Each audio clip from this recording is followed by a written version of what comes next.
Rusda Khan and her group.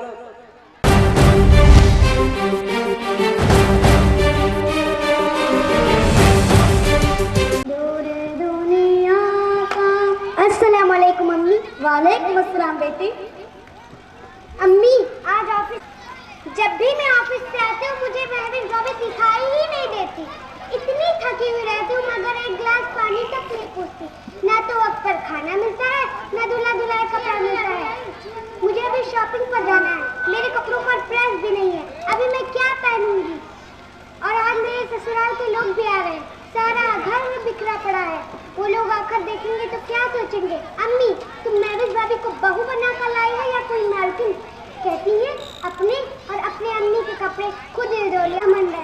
अम्मी तुमने उसे सर पजाया था, देखना एक दिन तुम बहुत पछताओगी। ठीक है बेटी, मैं अभी उच्चदार की खबर लेती हूँ। मेरी बेटी को इतना तकलीफ दे रही है, वो अपने आप को समझती क्या है? मैं विश्वा, अरे ओ मैं विश्वा, कहाँ मर गई? इधर आ। जी अम्मी अभी आई।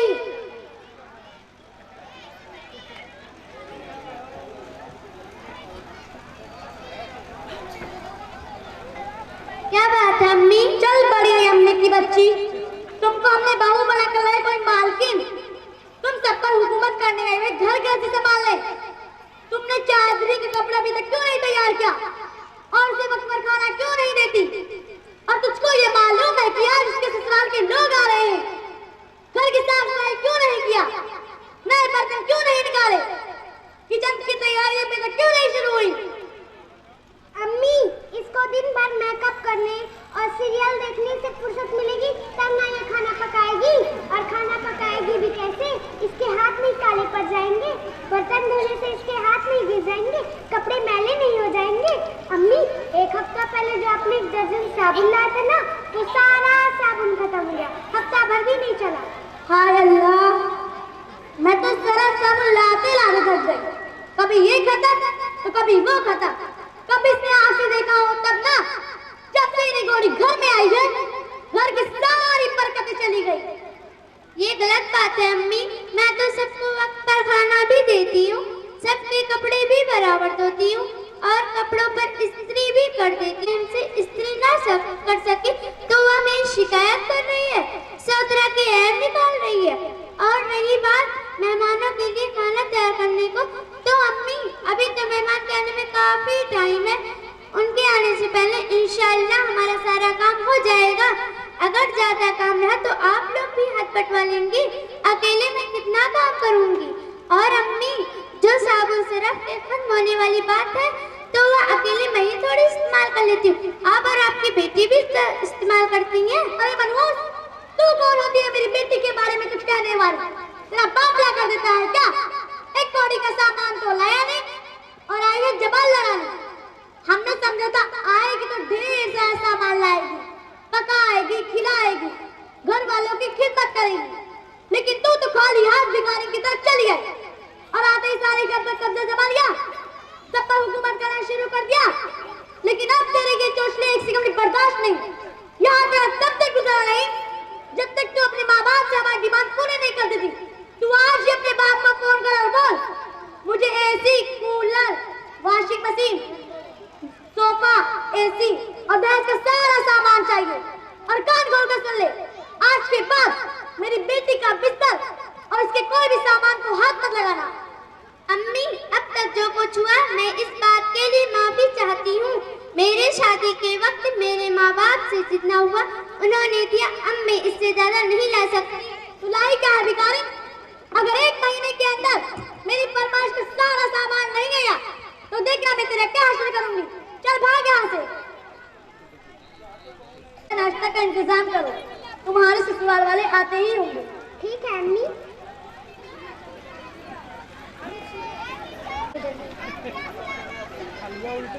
जो लोग खड़े हुए हैं साइड में।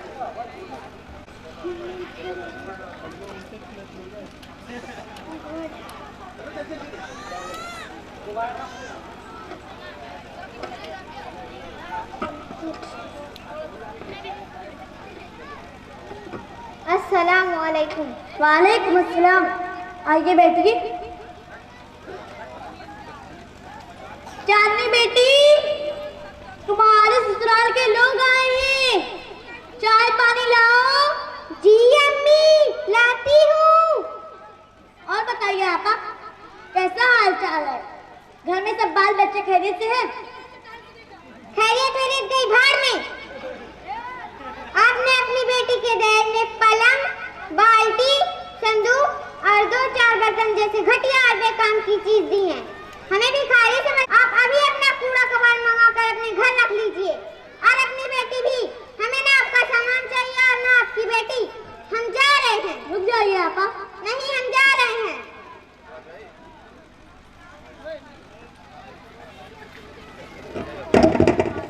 अम्मी रुक जाइए ना। नहीं, हम जा रहे हैं। मेहरबानी करके आपा रुक जाइए, हमारी इज्जत का कुछ ख्याल कीजिए। हाँ, क्यों नहीं। तुम लोगों ने जो घटिया दहेज देकर समाज में हमारी इज्जत बढ़ाई है ना, अरे मैं यहाँ एक पल रुकने वाली नहीं। अरे आप लोग ये क्या शोर हंगामा कर रहे हैं? देखो आपा, आपके यहाँ की औरतें कितना वादा खिलाफ होती हैं। शादी के 1 साल पहले तो यह कह रही थी कि अपनी बेटी के दहेज में सोफा, एसी, गोदरेज की अलमारी, वॉशिंग मशीन और सब सामान देंगे, और शादी में क्या? आपा, आपकी बातें सुनकर मुझे तकलीफ ही नहीं बल्कि बड़ा अफसोस हो रहा है कि हमने शादी ब्याह में दहेज की रस्म कहाँ से निकाल दी। शादी में हमको लड़की मिल जाए यही बहुत है। आखिर आपकी भी तो बेटी होंगी। कल को जब उसकी शादी होगी तो उसके ससुराल वाले भी ऐसा ही डिमांड करेंगे, तो फिर आप क्या करेंगी? और अगर यही सिलसिला चलता रहा तो दिन और दुनिया दोनों तकलीफों से भर जाएगी और ससुराल में किसी भी बेटी को आराम नहीं मिलेगा। दहेज में जितना भी दे दो, लालची ससुराल वालों की नजर में उतना ही कम है। ऐसे ससुराल वालों की मांग हम कभी भी पूरी नहीं कर पाएंगे। और आपा, अगर हम दहेज के लिए किसी की भी बेटी को ताने उसे तंग करेंगे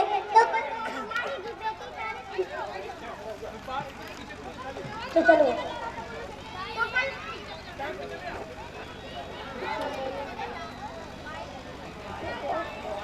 तो कल को हमारी भी बेटी ताने सुनेगी, उसे भी दहेज के लिए कोसा जाएगा, परेशान किया जाएगा। सबसे पहले तो हमको ये सोचना चाहिए कि हम जिसकी भी बेटी ब्याह कर लाए हैं वो हमारी भी बेटी है। अगर हम अपनी बहू को बेटी समझेंगे तो हमारी भी बेटी अपने ससुराल में बेटी समझी जाएगी। हमने तो अखबार में ये भी पढ़ा है कि दहेज के मुतालबे से तंग आकर बहू ने खुदकुशी कर ली, या उसके ससुराल वालों ने उसे जलाकर मार डाला, या उसे घर से निकाल दिया। जरा खुद सोचिए, ये कितना बड़ा जुल्म और बेगैरती है। और आपा सुनो, आज हमारी ये सोच बन गई है कि जब किसी की बेटी हमारे घर बहू बनकर आती है तो हम उसे नौकरानी समझकर छोटी छोटी गलती पर उसके खानदान को लानत मलामत करने लगते हैं। जरा खुद सोचिए, ये कितना बड़ा बेगैरती और गैर इंसानियत है। इसलिए मेरी अपनी तमाम माँ और बहनों से गुजारिश है कि अपने घर आने वाली बहू को बेटी समझे और उसके लिए अपने मोहब्बत के खजाने खोल दे। आपा, आपने तो हमारी आंखें खोल दी। अब तक तो हम अंधेरे में थे। एक दूसरे पर तहमत लगाना और एक दूसरे को जलील करना हमारी जिंदगी का पेशा बन चुका था। आपा, मुझे माफ करना, मैंने आपसे दहेज का मुतालबा किया। मैंने माफ किया, अल्लाह भी माफ करे। बेटी, जरा बहू को बुलाना। भाभी, अम्मी बुला रही हैं।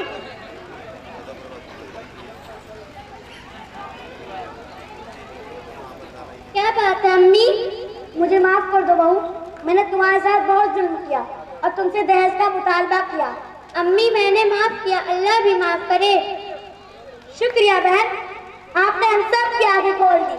आज से हम सब लोग मिलजुल कर रहेंगे, शादी ब्याह में दहेज की डिमांड नहीं करेंगे और ना ही अपनी बहू को दहेज के लिए कभी तंग करेंगे। Thank you. खुदा हाफिज।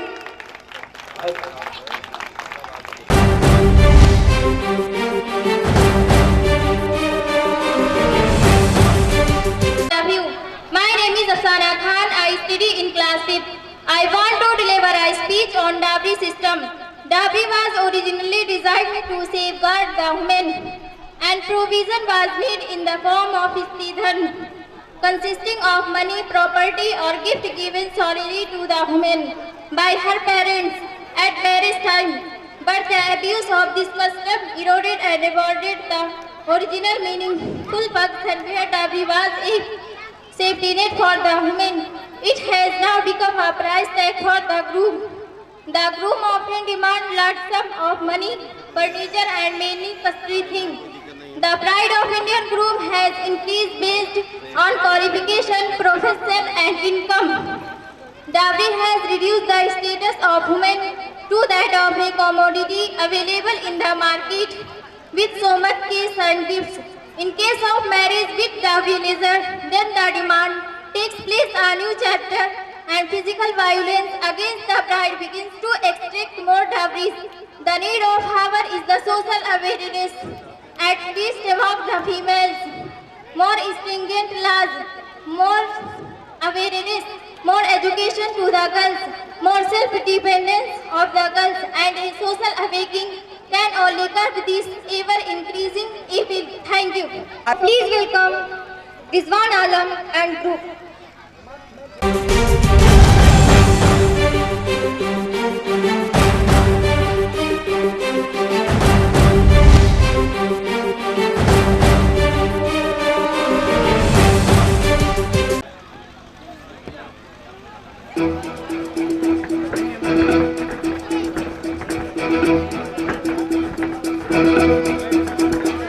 कंधों से मिलते हैं कंधे, कदमों से कदम मिलते हैं, हम चलते हैं जब ऐसे तो दिल दुश्मन के हिलते हैं। कंधों से मिलते हैं कंधे, कदमों से कदम मिलते हैं, हम चलते हैं जब ऐसे तो दिल दुश्मन के हिलते हैं। अब तो हमें आगे बढ़ते हैं रहना, अब तो हमें साथी है बस इतना ही कहना। अब तो हमें आगे बढ़ते हैं रहना, अब तो हमें साथी है बस इतना ही कहना। अब जो भी हो शोला बन के पत्थर है पिघलाना, अब जो भी हो बादल बन के पर्वत पर है छाना। कंधों से मिलते हैं कंधे, कदमों से कदम मिलते हैं, हम चलते हैं जब ऐसे तो दिल दुश्मन के हिलते हैं। कंधों से मिलते हैं कंधे, कदमों से कदम मिलते हैं, हम चलते हैं जब ऐसे तो दिल दुश्मन के हिलते हैं। निकले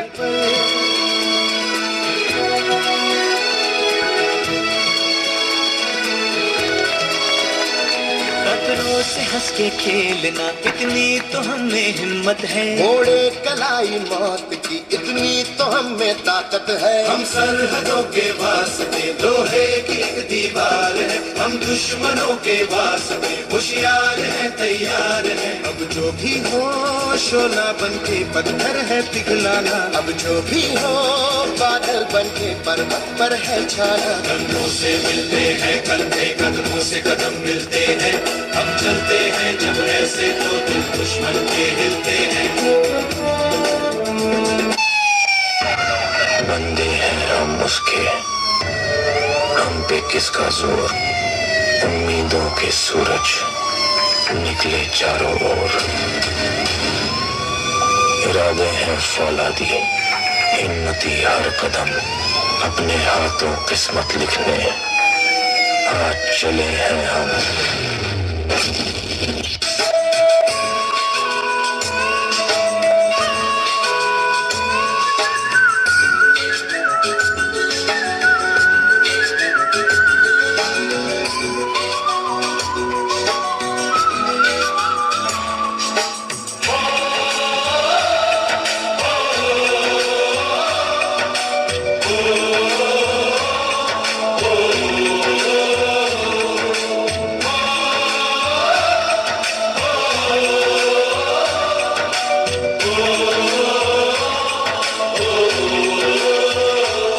से आते हैं हमें तड़पाते हैं, तो चिट्ठी आती है वो पूछे जाती है कि घर कब आओगे, कि घर कब आओगे, लिखो कब आओगे, कि तुम बिन ये घर सूना सूना है। संदेश आते तड़पाते हैं। जो चिट्ठी आती है वो पूछे जाती है कि घर कब आओगे, कि घर कब आओगे, लिखो कब आओगे, कि तुम बिन ये घर सुना सुना है। ऐ गुजरने वाली हवा जरा मेरे दोस्तों मेरे दिलरुबा, मेरी माँ को मेरा पैगाम दे, उन्हें जाके तू ये पैगाम दे।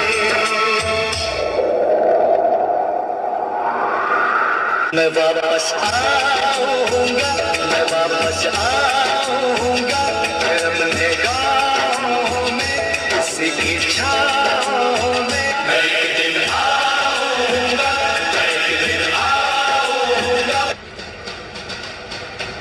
रतन सिंह, कंपनी को फॉलो इन करवाओ।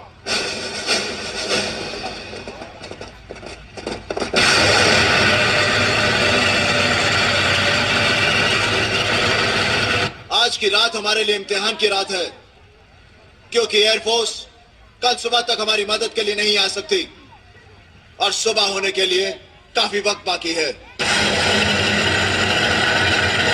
जवानों, दुश्मन सामने खड़ा है। हम 120 हैं, वो पूरे टैंक रेजिमेंट के साथ है।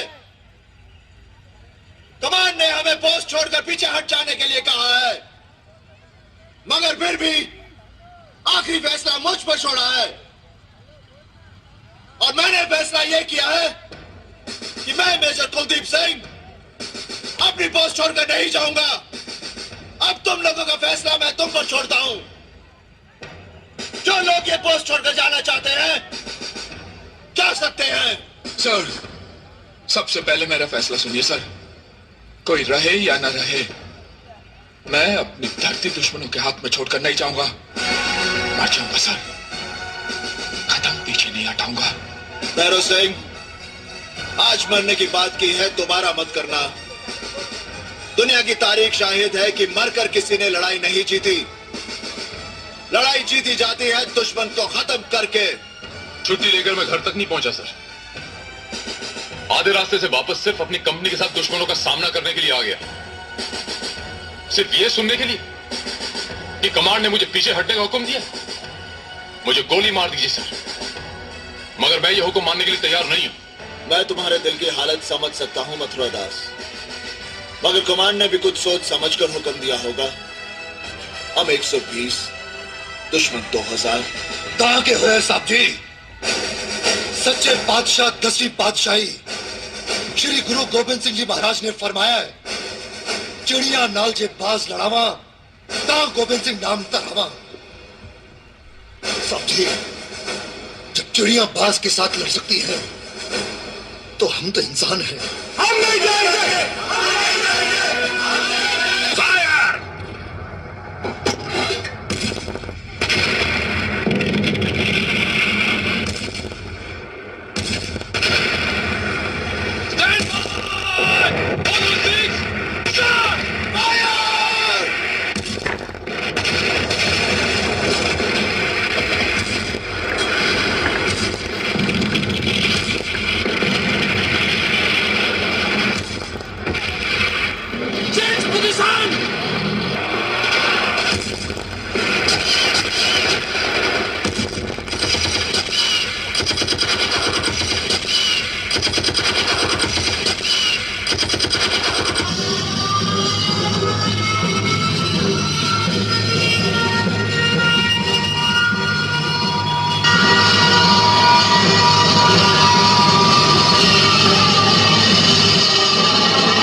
निर्मला, तुम सुबह से इधर उधर टहल घूम रही हो, घर का कुछ काम काज करोगी? उसी का इंतजार तो मैं भी कर रही थी। पता नहीं अभी ट्रेन से उतरा या नहीं।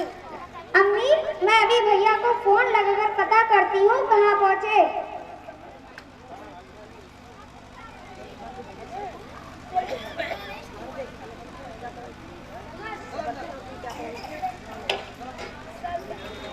गौरव भैया, कहाँ हो? निर्मला, अभी घर आने में 2-4 दिन और लगेंगे। 2-4 दिन अभी और रहने दीजिए, मैं आपसे बात नहीं करती। देखो ना अम्मी, भैया हमेशा ऐसा करते हैं। कितनी तैयारी किया धूमधाम से और उन्हें कुछ फिक्र ही नहीं।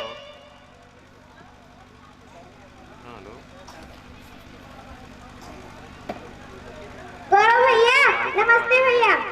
नमस्ते। और निर्मला कैसी हो? नमस्ते मम्मी। जीते रहो बेटा। तुम्हारे बिना तो राखी का त्योहार बिल्कुल फीका लग रहा था। अब तुम आ गए, लगता है कि पूरा घर खुशियों से जगमगा उठा। अरे यार, आपने कितनी देर कर दी भैया?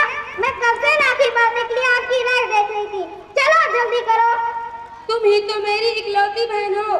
मैं तो सिर्फ तुमसे राखी बंधवाने के लिए छुट्टी लेकर आ रहा हूँ। ठीक है, तुम जाकर राखी की तैयारी करो, मैं फ्रेश होकर आ रहा हूँ। निर्मला, गौरव आ गया, आकर राखी बांध दे। जी अम्मी, अभी आई।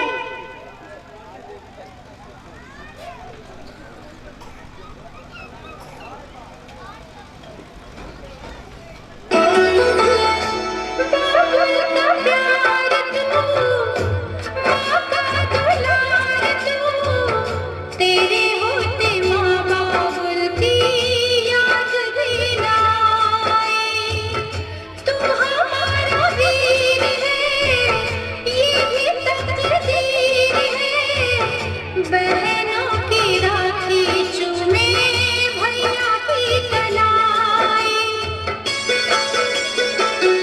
ममता भरे हर पल हर दिन कैसे मिलेंगे भैया हमें तेरे बिन। ममता भरे हर पल हर दिन कैसे मिलेंगे भैया हमें तेरे बिन। चाहे कोई रोक ले जहाँ, ऐसा नहीं मिलेगा वहाँ। है ये दुआ हर भाई भाई हो तेरी तरह माँ जैसी। है अपना भैया।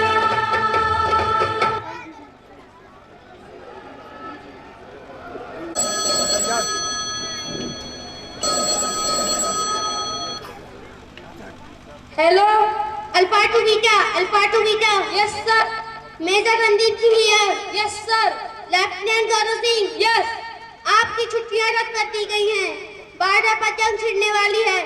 आपको तुरंत आकर कैंप में रिपोर्टिंग करना होगा। Yes sir. मम्मी, मुझे अभी ड्यूटी पर जाना होगा। ऐसा क्या बेटा, अभी अभी तो आए हो, अभी ठीक से सांस भी नहीं लिया, फिर ये अचानक रवानगी कैसी? मम्मी, बॉर्डर पर जंग छिड़ चुकी है, जिसकी वजह से मेरी छुट्टियां रद्द कर दी गई हैं। हेडक्वार्टर से मुझे ऑर्डर है कि जल्दी मोर्चे पर पहुंचूं। तो जाओ बेटा, ये देश की आन का सवाल है। ईश्वर तुम्हारी रक्षा करे। अच्छा निर्मला, चलता हूँ। जंग खत्म होने के बाद फिर छुट्टी लेकर आऊंगा। तो क्या करती रहूंगी?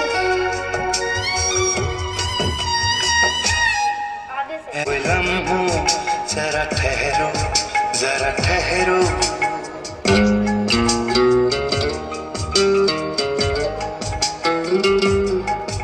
ऐ जाते हुए लम्हों जरा ठहरो, जरा ठहरो। मैं भी तो चलता हूँ, जरा उनसे मिलता हूँ। जो एक बात दिल में है उनसे कहूँ तो चलूं, तो चलूं, तो चलूं, तो चलूं। बेटी जरा पानी लाओ। जी अम्मी, अभी लाई।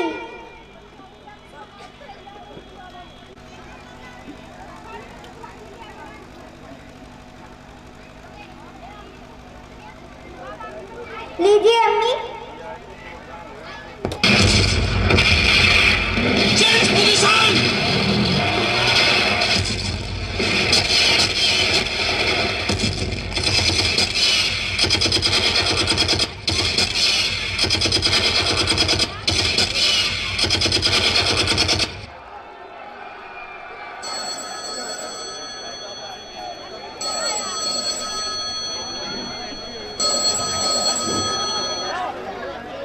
Hello, major Randeep ji here. हाँ माँ जी, आपको यह बताते हुए हमें खेद हो रहा है कि मातृभूमि की रक्षा करते हुए आपके बेटे को शहादत प्राप्त हुई। माँ जी, माँ जी।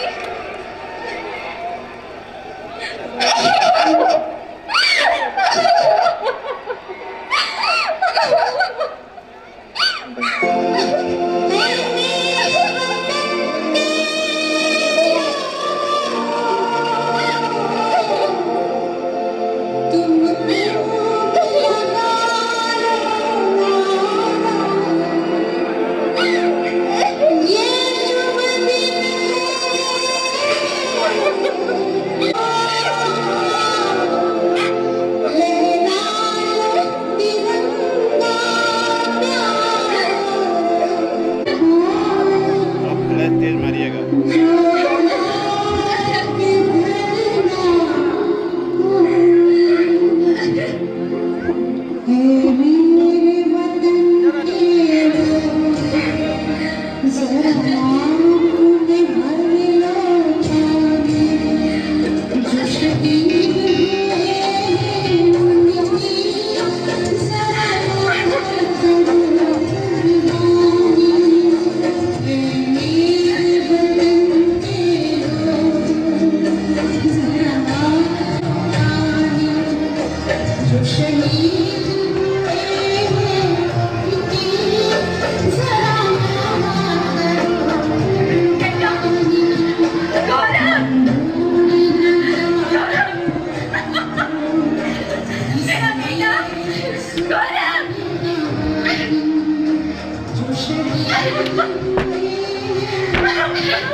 जो वतन की राह। आज पूरा भारत देश जिस घटना पर शोक व्यक्त कर रही है, ऐसे ही शहीद भाइयों में से भारत के वीर सुपुत्र शहीद लेफ्टिनेंट गौरव सिंह। आज जो यह भीड़ आप देख रहे हैं, यह भीड़ उसी बहादुर शहीद को श्रद्धांजलि देने के लिए पहुंची हुई है। आइए आज हम आप सभी को लेकर चलते हैं शहीद लेफ्टिनेंट गौरव सिंह के घर और बात करते हैं उनकी माताजी से। मैंने अपना गौरव खोया है। एक बूढ़ी माँ की आंखों के सामने उसके जवान बेटे की मौत होना, उसका दुख आप नहीं समझ सकते। पर मैं अकेली माँ नहीं जिसने अपना बेटा खोया है। हजारों जवान देश की रक्षा में शहीद हुए, उन्हीं में एक मेरा बेटा गौरव है।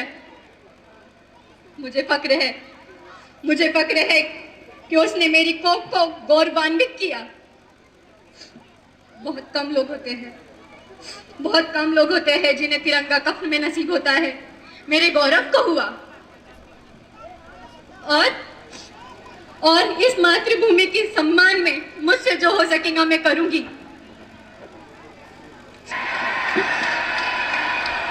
देशवासियों, अगर आपको शहीदों को श्रद्धांजलि अर्पित करनी ही है तो मोमबत्तियां मत जलाइए, मोमबत्तियां मत जलाइए, अपने दिल में मशाल जलाइए इस देश की रक्षा की, इस देश की बेटियों की रक्षा की। आइए शपथ ले, तो आइए शपथ ले, तो आइए शपथ ले इस देश के राष्ट्रगण से, अपने देश के सम्मान की, अपने देश की रक्षा की।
In which you will know the importance of education. So please welcome Muhammad Irfan with his group.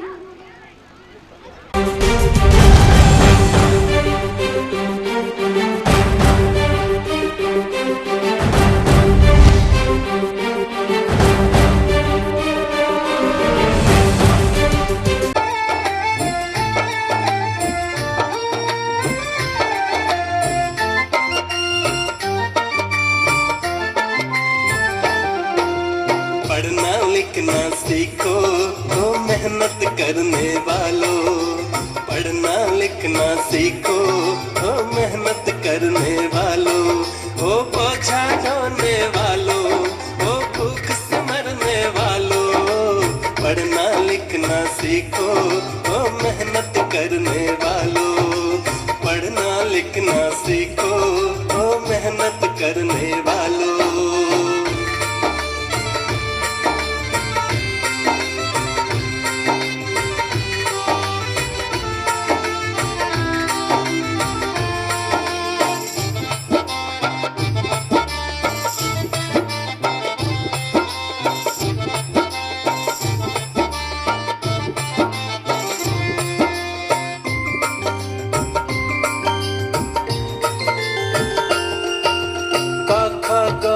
पहचानो, अलिफ को पढ़ना सीखो, आ आ ई को हथियार बना कर लड़ना सीखो।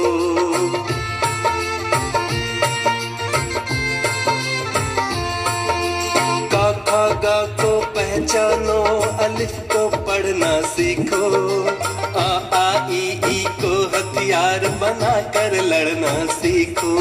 ओ सड़क बनाने वालों, ओ भवन बनाने वालों, पढ़ना लिखना सीखो ओ मेहनत करने वालों, पढ़ना लिखना सीखो ओ मेहनत करने वालों।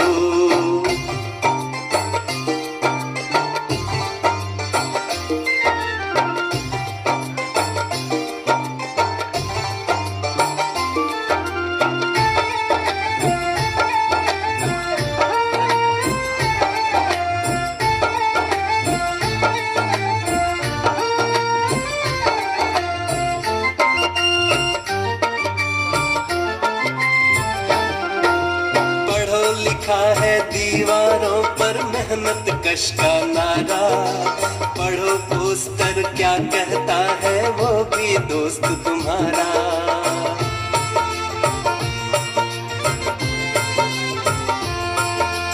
पढ़ो अगर अंधे विश्वासों से पाना छुटकारा, पढ़ो किताबें कहती हैं सारा संसार तुम्हारा।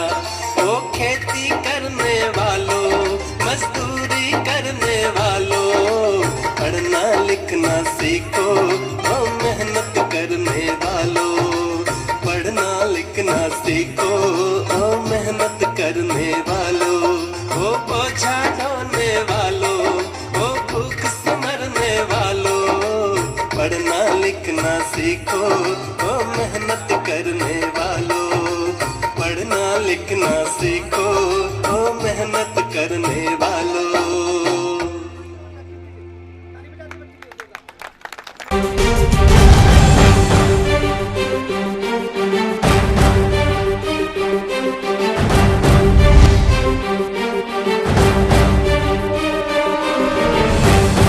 मैं आज एक ऐसे मुद्दे पर बात करने जा रहा हूँ जो है तो एक आम सी बात, मगर हम उस पर कभी गौर नहीं करते।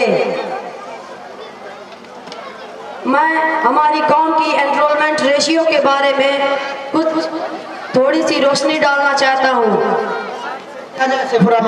यहाँ कहीं भी स्टेज पे आ जाए। मेरे पास इसी से रिपोर्ट है। सच्चर समिति की रिपोर्ट कहती है कि द लोएस्ट एनरोलमेंट रेशियो यानी एडमिशन लेने वालों का सबसे कम रेशियो मुसलमान कौम से है।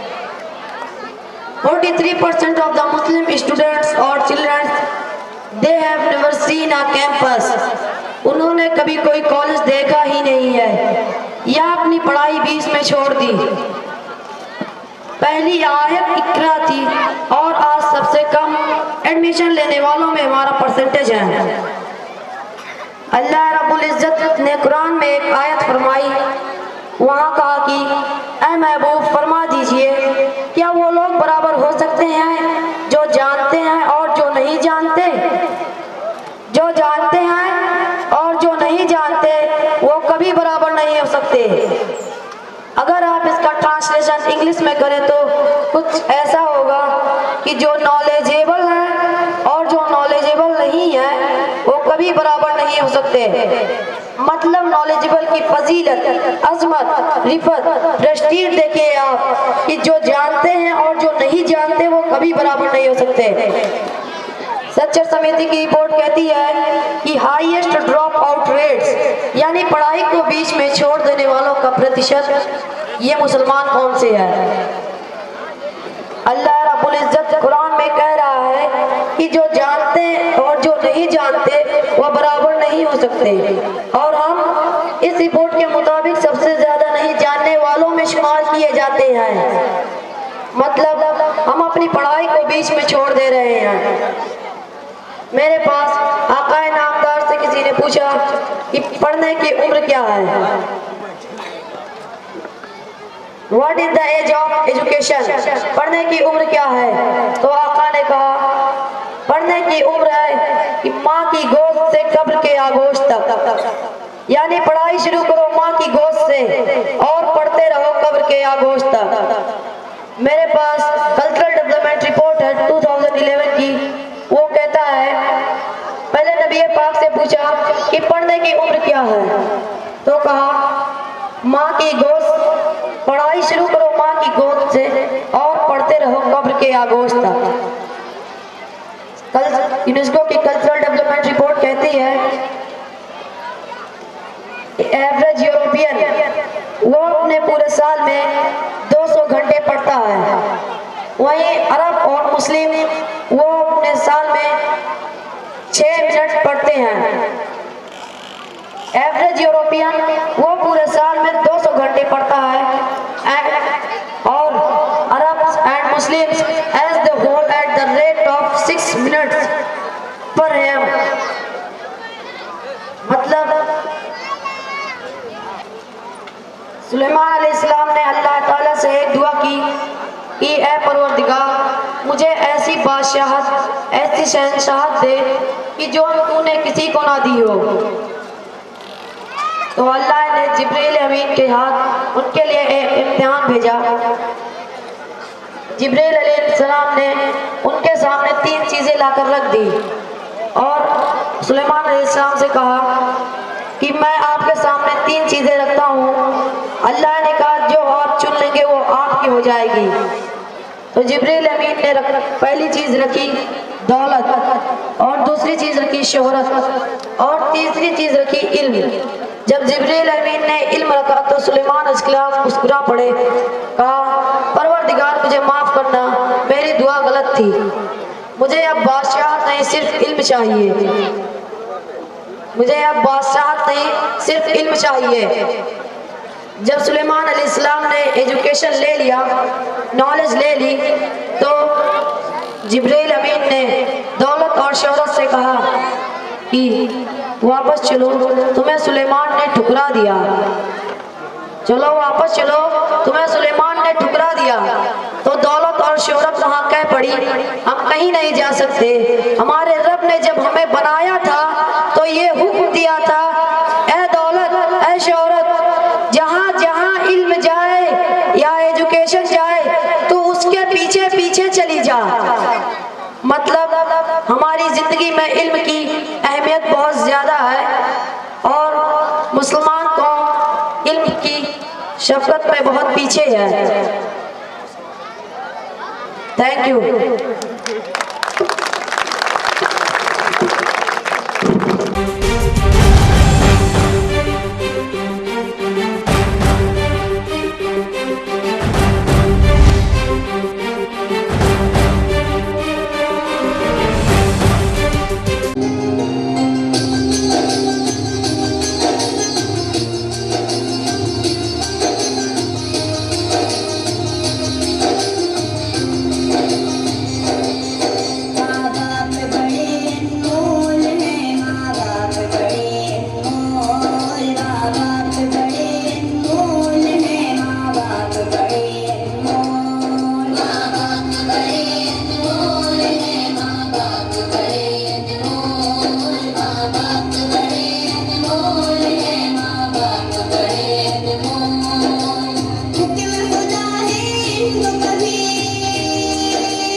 छोटा सा ये बच्चे के लिए।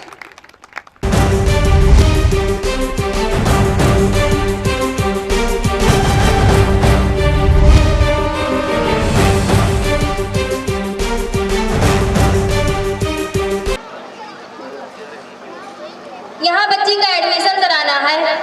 जी नाम क्या है बच्ची का? ज़ैनब इकबाल। उम्र क्या है बच्ची का? 6 साल। एड्रेस बताइए। मानिकचंद चौराहा, बांसी रोड, बस्ती।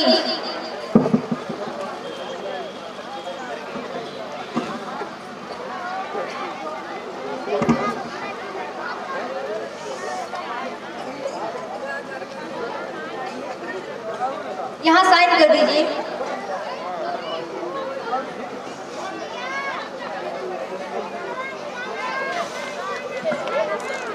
एडमिशन हो गया है। 15 तारीख से बच्ची को स्कूल भेजिए। अस्सलाम वालेकुम। वालेकुम अस्सलाम। अस्सलाम वालेकुम। वालेकुम अस्सलाम।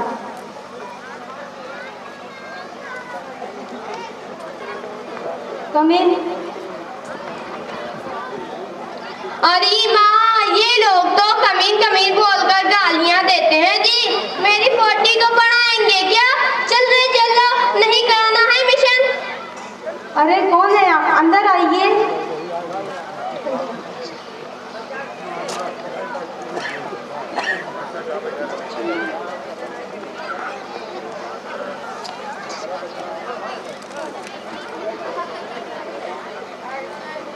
क्या मैडम, एजी मीठी नहीं लगा है क्या? कितनी गर्मी हो रही है, कलेजा मुंह के आने को है। कौन है आप? क्यों इतना शोर मचा रही है? मैं तो नहीं मचा रही मैडम, तुम लोग कमीन कमीन बोलकर शोर मचा रहे हो। मैं तो यहाँ अपने 40 का मिशन कराने आई हूँ। मिशन नहीं होगा तो ये 40 पढ़ेगी क्या? पढ़ेगा इंडिया, तभी तो पढ़ेगा इंडिया। ओह एडमिशन। हाँ वही मिशन। बैठ जाइए। जी नाम क्या है बच्चे का? जल्लो रानी। असली नाम बताइए। तो ऐसा बोलो ना, जुलेखा बेगम। इसके अब्बा ने बड़े प्यार से ये नाम रखा था। पता है उस पर क्या हुआ? बस बस, बच्चे की उम्र क्या है? 2 साल की है मेरी जल्लो। 5 साल की बच्ची आपको 2 साल की नजर आती है? मैं माँ हूँ इसकी। मेरे को मालूम हो गया तुमको। तुम जबरदस्ती माँ ना बनो इसकी। ठीक है, बच्चे के वालिद का नाम क्या है? अरे अरे, क्या हुआ आपको? वो क्या है ना, हमारे इधर उनका नाम नहीं लेते। पर यहाँ लिखना जरूरी है। तो लिख दो 40 के अब्बा। अरे मैडम, असली नाम लिखना जरूरी है। तो ऐसा बोलो ना। अच्छा तो आप दूध पीते हैं ना? हाँ, पर अभी दूध का बच्चे के वालिद से क्या ताल्लुक? अजी सुनो तो जी, क्या उसके अब्बा दूध में डुबकियाँ लगाते हैं? क्या तैरते फिरते हैं? मक्खी है क्या? वो तो आदमी है ना। तो मक्खन होंगे। बस बस, उसी अलिफ की जगह नून लगा दो। मक्खन? हाँ वही। बच्ची कुछ पढ़ना जानती है? मेरी जल्लो बहुत होशियार है, पूरी अंग्रेजी जानती है। क्या अंग्रेजी में बातें करती है, क्या फर बोलती है। पहले मुँह से अंगूठा निकालो। अम्मी। क्या जल्लो, बैठे बैठे मुंह में अंगूठा डाले पड़ी है। चल मैडम को सुनाए तुझे।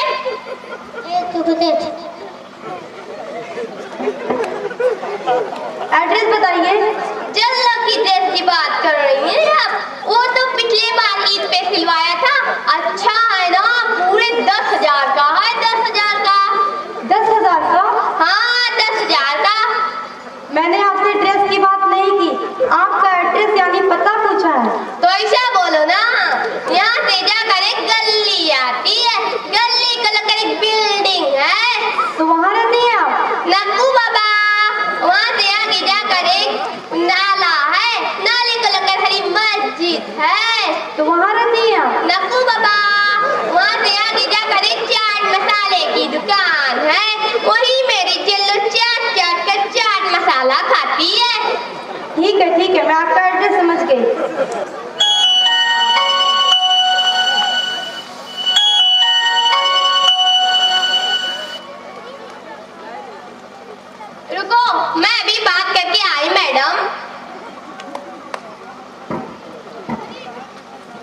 हेलो हेलो, मैं उमर हबीब में 40 का मिशन कराने आई हूँ। तुमको बोलती शाम को बिरयानी बनाकर रख, चावल तेल मसाला सब रख दिया है। और सुन, 40 के अब्बा माल लेकर आए या नहीं? ठीक है, रख रख। लगता है कोई बहुत बड़ी बिजनेसमैन है। क्या बोली मैडम? नहीं, कुछ भी नहीं। जी, बच्चे के वालिद क्या काम करते हैं? वो तो गलियां में जाकर आवाजें लगाते हैं। कैसी आवाजें? डिब्बा बाल्टी बंगाल वाले, डिब्बा बाल्टी बंगाल वाले। ठीक है, आप अभी यहाँ दस्तखत कर दीजिए।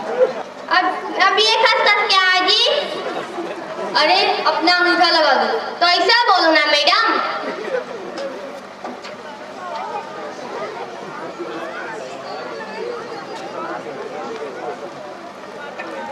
ठीक है, आप जा सकती हैं। आपके बच्चे का एडमिशन हुआ या नहीं आपको बता दिया जाएगा। क्या हुआ या नहीं? नहीं नहीं होना मांगता है। मैं बहुत खतरनाक हूँ, पूरा स्कूल हिला डालूंगी। आप मुझे धमकी दे रही हैं? धमकी नहीं मैडम, वार्निंग दे रही हूँ, वार्निंग। ठीक है, हो जाएगा।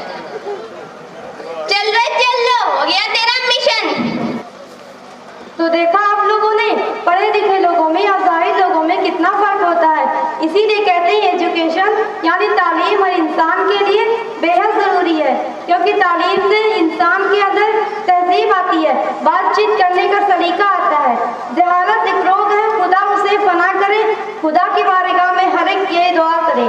हर एक पे पढ़ा करे लिखा करे, सभी पढ़े खुदा करे खुदा करे। Thank you.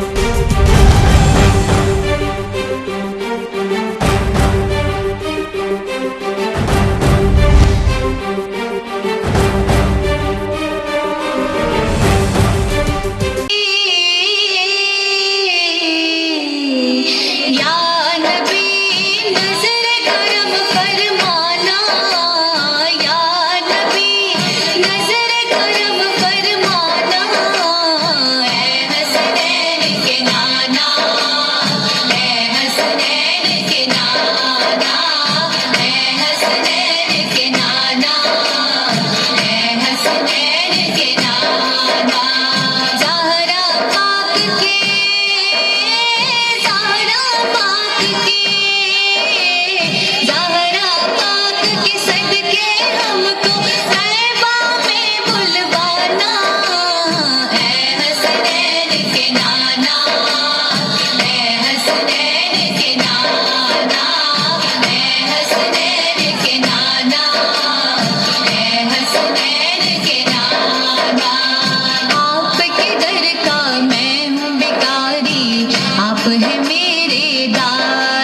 मुख्य अतिथि महोदय, प्रधानाचार्य महोदय, प्रबंधक जी, प्रबंध समिति के सदस्यगण, अभिभावकगण एवं मेरे प्यारे भाइयों व बहनों, आज उम्र जो अवसर मुझे प्राप्त हुआ है उसके लिए सर्वप्रथम मैं आप सबका आभार व्यक्त करता हूँ।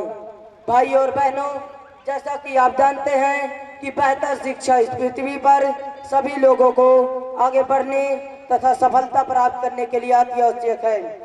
यह व्यक्ति के व्यक्तित्व निर्माण में मदद करती है। इसलिए शिक्षा व्यवस्था को 3 भागों में बांटा गया है: प्राथमिक शिक्षा, माध्यमिक शिक्षा और उच्च शिक्षा।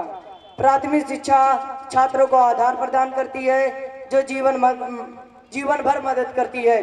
माध्यमिक शिक्षा अग्रिम पढ़ाई का रास्ता है और उच्च शिक्षा आगे बढ़ने का मार्ग प्रशस्त करती है।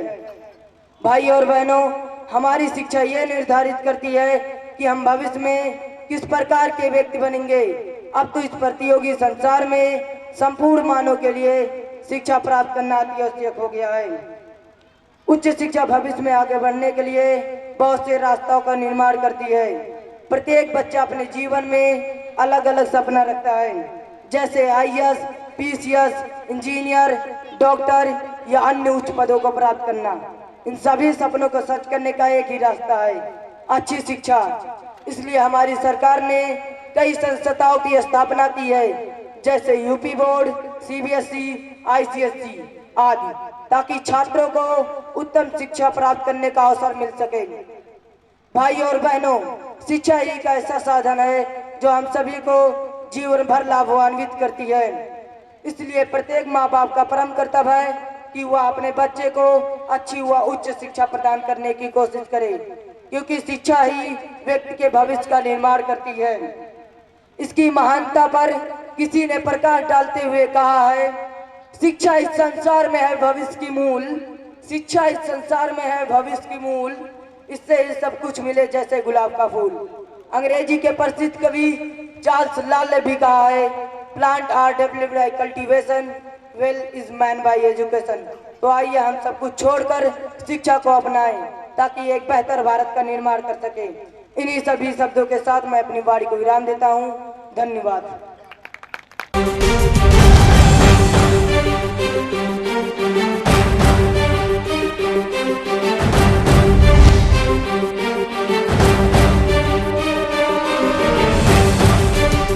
My name is Shivam from class 6. I want to say something about drug addiction. The use of intoxicants is as old as civilization itself. In varying degree, people in all parts of the world have been using intoxicants, in one from the other. In old days, this use was confined to some happy or festival occasions only. With the process of science, newer type of intoxicating drinks and drugs were invented. Use of drugs is so common today that it has a worldwide problem. A survey was recently conducted in some universities in India. The findings were staggering. Drug addiction is so fast catching hold of young Indian boys and girls. Most of those who start taking drugs are socially affected by people. The government duty is to make a thorough study of various pros and cons of problem. Sales of drugs in open market should be banned. The problem of unemployment of people on basis. All necessary steps can go a long way in saving the country from the menace of drug addiction. In India, this disease was still in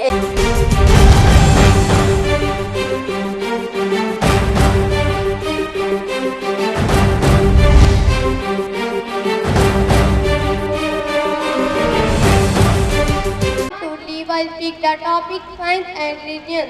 Science and religion seem to be antagonists to each other, but intrinsically their purpose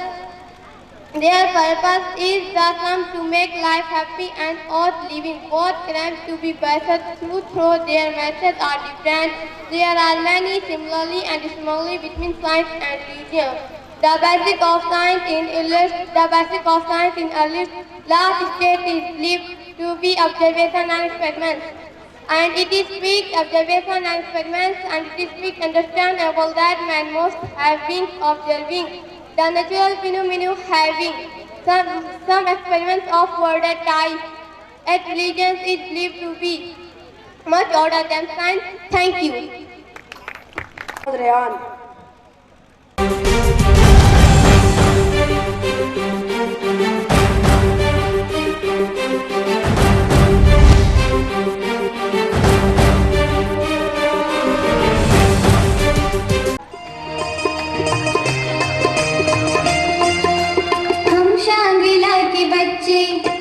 कहते हैं लोग अच्छे, हम शांगिला के बच्चे, कहते हैं लोग अच्छे, हम मिल का खजाना, हमको न भूल जाना, हमको न भूल जाना, हमको न भूल जाना, हम शांगिला के बच्चे, कहते हैं लोग अच्छे।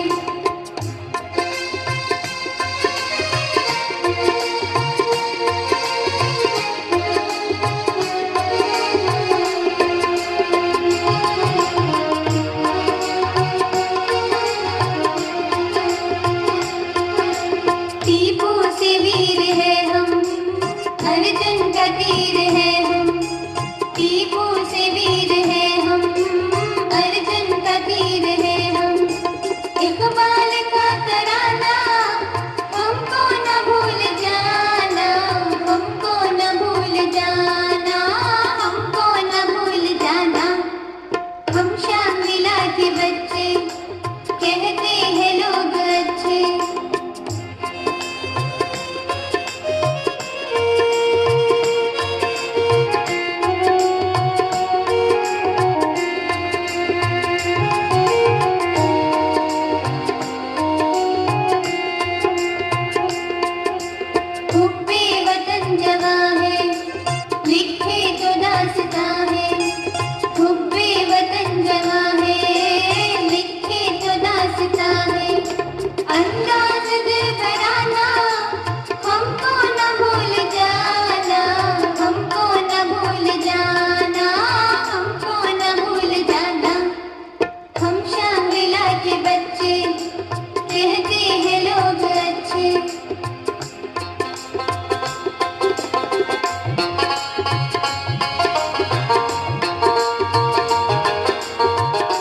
तालियां मस्ती लेनी चाहिए प्लीज।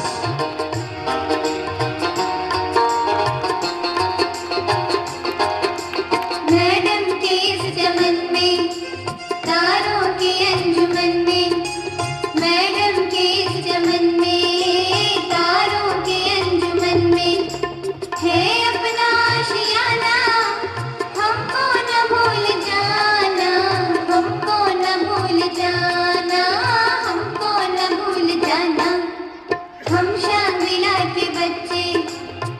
कहते हैं लोग अच्छे।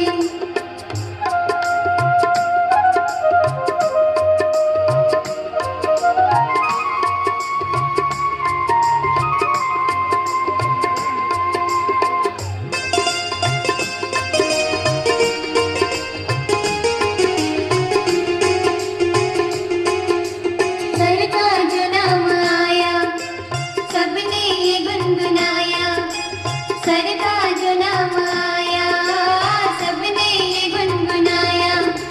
उम्रे दराज का नाम हमको न भूल जाना, हमको न भूल जाना, हमको न भूल जाना। हम शामिला के बच्चे कहते